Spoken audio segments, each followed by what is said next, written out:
আমি বন্ধুরা কিছু করার চেষ্টা করেন, সেই চেষ্টা আমরা সফল হতে দেব না। সংগ্রামী বন্ধুরা, আমাদের এখানে আওয়ামী লীগের যে ভাইরা আছে, আপনারা এখনো বুকে হাওয়া লাগিয়ে ঘুরে বেড়াচ্ছেন, তবে চোখ নামিয়ে চলবেন।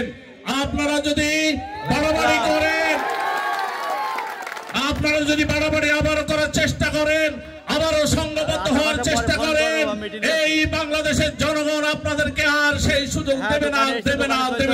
দাঁড়াবে ইনশাল্লাহ। সেই 31 দফার ভিতরে আছে নারীদের জন্য অনেক কিছু করা আছে। এখানে নারীদের উন্নয়নের জন্য অনার্স পড়ে মাস্টার্স করে যখন বসে থাকে, তারপরে চাকরি পেতে যতদিন সময় লাগে, সেই সময় তাদেরকে বেকার ভাতা দেওয়া হবে। এটা বেগম ছেলে তারেক রহমান এই ঘোষণা দিয়েছেন। উনি বলেছেন যে বাংলাদেশের সবার কাছে কেউ যদি এটা করতে চায়, সেটা আমরা করতে দেব না।